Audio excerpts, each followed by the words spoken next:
Good morning everyone. তোমাদের সকলকে current affairs expert YouTube চ্যানেলে স্বাগত। আমি সন্দীপন স্যার। আজকে নতুন আমরা একটা টপিক আলোচনা করব এবং যেখানে কিছু কারেন্ট অ্যাফেয়ার্স এর কোশ্চেন রয়েছে সেগুলো আমরা আজকে একটু আলোচনা করব। ফার্স্ট কোশ্চেন তোমরা স্ক্রিনে দেখতে পাচ্ছ কি রয়েছে। বলছে as per the 18 global 500 2024 annual report released by Brand Finance. In January 2024, Reliance Jio ranked among the world's strongest brand in 2024, while which company topped the list? অর্থাৎ এই যে গ্লোবাল 500 এই সংস্থার 18তম যে তালিকা প্রকাশিত হয়েছে এবং এই তালিকায় অর্থাৎ 2024-এর এই তালিকাতে কোন সংস্থা প্রথম স্থানে রয়েছে এবং ভারত থেকে যারা র্যাঙ্ক করেছে রিলায়েন্স জিও এদেরই বা পজিশন কত। তাহলে সবার আগে যদি কোশ্চেন করে এই যে তালিকাতে আমাদের যদি কোশ্চেন করে রিলায়েন্স যে সংস্থা এদের পজিশন কত ছিল সেটা মনে রাখবে 17 অর্থাৎ 17। আর 1 নম্বর স্থানে তারা রয়েছে উইচ্যাট বলে একটি সংস্থা। কারণ আমাদের এখানে দুটো কোশ্চেনের উত্তর জানতে চেয়েছে, একটা হলো রিলায়েন্স জিওর পজিশন, আরেকটা হলো প্রথম স্থানে কারা রয়েছে।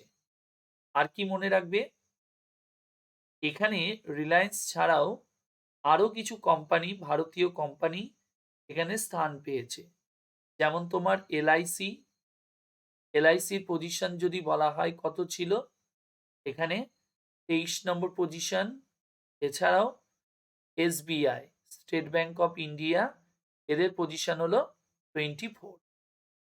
এবার যদি কোশ্চেন করে 1 নম্বরে কে রয়েছে, উইচ্যাট, এবং মনে রাখবে এর পরবর্তী স্থানে আরো কিছু সংস্থা রয়েছে, যেমন ইউটিউব রয়েছে, গুগল রয়েছে, এরকম বিভিন্ন সংস্থাগুলো রয়েছে। আমাদের যদি কোশ্চেন করে ইউটিউব এখানে সেকেন্ড পজিশনে ছিল, আর থার্ড পজিশনে যদি বলি গুগল সংস্থা। পরের কোশ্চেনে দেখো কি বলেছে, বলেছে according to the 2024 military strength ranking, অর্থাৎ মিলিটারি যে তালিকা, শক্তিশালীর দিক থেকে একটা তালিকা প্রকাশিত করা হয়েছে, তারা প্রকাশ করেছে released by global fire power in January 2024. India is ranked as the most powerful military in the world, while the USA top the list. মানে এখানে মিলিটারির যে শক্তি, সেই শক্তির তালিকাটা এখানে প্রকাশ করা হয়েছে। তাহলে এখানে আমাদের যদি কোশ্চেন করে সবচেয়ে ভালো স্থানে কারা রয়েছে, মনে রাখবে 1 নম্বর পজিশনে সেই দেশটা হলো ইউএসএ। তাহলে 1 নম্বরে হলো ইউএসএ, 2 নম্বরে যদি বলে রাশিয়া, এবং 3 নম্বরে হলো চায়না। 1, 2, 3-এ এই 3টি দেশ রয়েছে। আমাদের এখানে কোশ্চেনটা করেছে ভারতের পজিশন কত। তাহলে মনে রাখবে ভারতের পজিশন হলো 4 নম্বরে। আর এই তালিকাটা কারা প্রকাশ করেছে, গ্লোবাল ফায়ার পাওয়ার বলে একটি সংস্থা, তারাই তোমার এই তালিকাটা প্রকাশ করেছে। আর এখানে মনে রাখবে এই যে তালিকাটা কতগুলো দেশের মধ্যে হয়েছে, 145, এবং এখানে সবচেয়ে লাস্ট পজিশনে রয়েছে তারা ভুটান। মানে 145খানা দেশের মধ্যে এই তালিকাটা হয়েছে, আর 145তম দেশটার নাম কি ছিল, মনে রাখবে ভুটান। পরের কোশ্চেনটা কি বলেছে, বলছে দেখো which bank has recently collaborated with startup Tamil Nadu to foster entrepreneurship in Tamil Nadu. অর্থাৎ কোন ব্যাংক তামিলনাড়ুতে মানে উদ্যোক্তার সংখ্যা বাড়ানোর জন্য স্টার্টআপ টিএন এর সঙ্গে সহযোগিতা করছে। তাহলে প্রথমত এই ব্যাংকটার নামটা কি? মনে রাখবে ডিবিএস ডিবিএস ব্যাংক ইন্ডিয়া। এই ব্যাংকের সঙ্গে এই স্টার্টআপ যে মানে টিএন এই সংস্থার মধ্যে এটা চুক্তিবদ্ধ হয়েছে। এবার আসবো আমরা পরের কোশ্চেনে। পরের কোশ্চেনটা কি বলেছে দেখো, গুরুত্বপূর্ণ একটা কোশ্চেন। বলছে kacchi খারেক has recently got GI tag from the GI registry। মানে এই যে কাচ্চি খারেক, যেটাকে রিসেন্টলি জিআই ট্যাগ প্রদান করা হয়েছে, এবং মনে মনে রাখবে এটা কোথাকার একটি খাদ্য। তাহলে আমাদের যদি কোশ্চেন করে, প্রথমত এটা হলো গুজরাটের, কোথাকার বললাম গুজরাট, গুজরাটের একটি প্রোডাক্ট যেটাকেই তোমার জিআই ট্যাগ প্রদান করা হয়েছে। ওকে, আর যদি কোশ্চেন করে এছাড়াও আরো কিছু জিনিস, মানে এটা হলো একটা ফল বা এটা হলো গুজরাটের সেকেন্ড ফুড, কারণ এর আগেও গুজরাটের কেশর ম্যাঙ্গো 2011 সালে কেশর ম্যাঙ্গো, যেটা কিনা 2011-তে জিআই ট্যাগ পেয়েছিল, এবং এরপর সেকেন্ড ফ্রুট হিসাবে এই কাচ্চি খারেক, যেটাকে তোমার জিআই ট্যাগ প্রদান করা হয়েছে। পরের কোশ্চেনে দেখো কি বলেছে। বলছে the president of India Droupadi Murmu conferred the Pradhan Mantri Rashtriya Bal Puraskar 2024 award to children, অর্থাৎ হাউ মেনি চিলড্রেন, মানে কতগুলো শিশুদেরকে এই পুরস্কারটা প্রদান করা হয়েছে। কি পুরস্কার? প্রধানমন্ত্রী রাষ্ট্রীয় বাল পুরস্কার। তো প্রথমত যদি বলি কতজনকে, তাহলে মনে রাখবে 19 জনকে এই প্রাইজটা প্রদান করা হয়েছে, যার মধ্যে 10 জন মেয়ে আর 9 জন হলো ছেলে। ওকে, তাহলে এই মোট 19 জনকে আমাদের এই পুরস্কারটা প্রদান করা হয়েছে। আর কি মনে রাখবে, এই যে পুরস্কারটা মেনলি 7খানা ফিল্ডের উপরে প্রদান করা। কি বললাম? 7খানা ফিল্ডের উপরে প্রদান করা হয়। কি কি? যেমন ব্রেভারি, স্পোর্টস,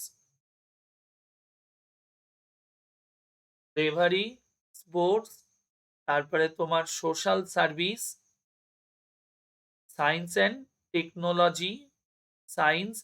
টেকনোলজি, ওকে। তাহলে কি কি বিষয়? ব্রেভারি, স্পোর্টস, সোশ্যাল সার্ভিস, এছাড়াও সায়েন্স অ্যান্ড টেকনোলজি, এই বিষয়গুলোর উপরে আমাদের এই পুরস্কার প্রদান করা হয়ে থাকে। এছাড়াও এনভায়রনমেন্ট, আর্ট অ্যান্ড কালচার এবং ইনোভেশন। ঠিক আছে, তাহলে এই বিষয়গুলোর উপর পুরস্কার প্রদান করা হয়। এবং কারা পাবে? যাদের বয়স 5 থেকে 18 বছর বয়স, তারাই একমাত্র এই পুরস্কারটা পাবে, অর্থাৎ যাদের এজ 5 to 18। পরের কোশ্চেন দেখো আমাদের কি বলেছে। Who has been recently appointed as the DG of SSB, অর্থাৎ সশস্ত্র সীমাবল।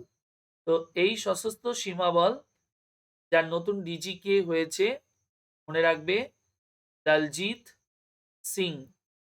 ইনি হলেন এসএসবির নতুন ডিজি হিসেবে, তাকে দায়িত্ব প্রদান করা হয়েছে, একজন আইপিএস অফিসার, যাকেই কিনা এই দায়িত্ব দেওয়া হলো। আর কতদিন পর্যন্ত থাকবে? 30শে নভেম্বর 2025 সাল পর্যন্ত তিনি এসএসবি ডিজি হিসেবে দায়িত্ব পালন করবেন। পরেরটা দেখো আমাদের কি বলেছে। বলছে JAXA successfully landed smart lander for investigating moon. তাহলে এই যে স্লিম, এই স্লিমের শর্ট ফর্মটা কি? খুব ভালো করে মাথায় রেখো। Smart lander for investigating moon on the lunar surface with this Japan became the dash nation to soft land on the moon. অর্থাৎ জাপান বিশ্বের মধ্যে কততম দেশ? তো আমরা অলরেডি পড়ে নিয়েছি যে বিশ্বের মধ্যে প্রথম কারা গিয়েছে, ইউএসএ। তারপরে যদি বলা হয় কোন কোন দেশ গিয়েছে, ইউএসএ, চায়না, রাশিয়া, ইন্ডিয়া, এই চারটে দেশ আগেই ছিল। ইন্ডিয়া যদি বলি 4 নম্বর পজিশন, চতুর্থ দেশ হিসাবে চাঁদে নেমেছিল। আর এবার আমাদের কোশ্চেন করছে জাপান তাহলে কত নম্বর দেশ হিসাবে এখানে গেল? মনে রাখবে 5th কান্ট্রি হিসাবে তারা এখানে গেছে। আর জাক্সাটা কি জিনিস? জাপানের স্পেস এজেন্সি, অর্থাৎ জাপান অ্যারোস্পেস এক্সপ্লোরেশন এজেন্সি। ওকে, তাহলে ভারত চতুর্থ দেশ আর জাপান হলো পঞ্চম দেশ হিসাবে চাঁদে ল্যান্ড করে। কিন্তু যদি কোশ্চেন করে চাঁদের সাউথ পোলে প্রথম কোন দেশ গেছে, তাহলে উত্তর আসবে কিন্তু ইন্ডিয়া ফার্স্ট।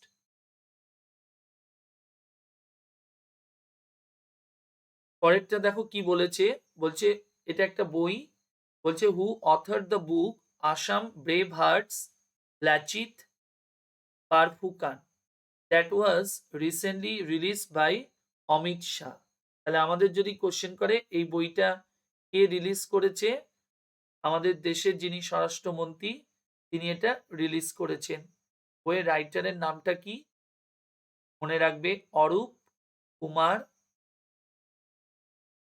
কুমার দত্ত, তিনি কিনা এই বইটি লিখেছেন। বইটার নাম হলো এটি, আসাম ব্রেভ হার্টস লাচিত বারফুকান। আর এর উদ্বোধনটা কে করেছেন? অমিত শাহ। পরেরটা দেখো কি বলেছে, in which in January 2024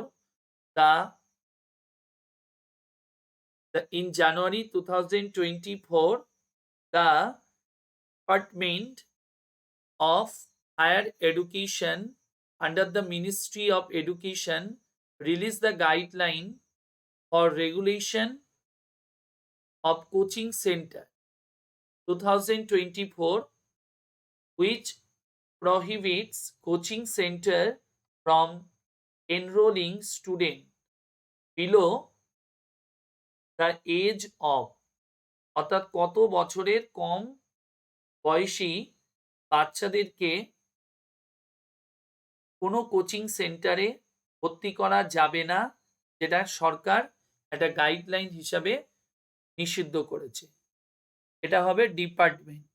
okay, in January 2024 the Department of Higher Education under the Ministry of Education, অর্থাৎ ভারত সরকারের এডুকেশন মিনিস্ট্রির অধীনে যে হায়ার এডুকেশন যে ডিপার্টমেন্ট রয়েছে তারাই কিনা এই গাইডলাইনটা ঘোষণা করেছে। অর্থাৎ কোনো কোচিং সেন্টার তাদের কোচিং সেন্টারে এত বছরের নিচে কোনো স্টুডেন্টকে ভর্তি করবে না বা করতে পারবে না। তো সেটা কত বয়স? মনে রাখবে 16 এজ, অর্থাৎ 16 বছরের নিচে কোনো বাচ্চাদেরকে কোনো জায়গায় অ্যাডমিশন করা যাবে না, সরকার যেটা তোমার গাইডলাইন হিসাবে ঘোষণা করেছে। তো এই হলো আজকে আমাদের ক্লাস। আশা করি তোমরা বুঝতে পেরেছো। যদি ভালো লাগে তাহলে আমার চ্যানেলটিকে শেয়ার করবে, সাবস্ক্রাইব করবে, লাইক কমেন্ট। সকলে ভালো থেকো, বাই, টাটা।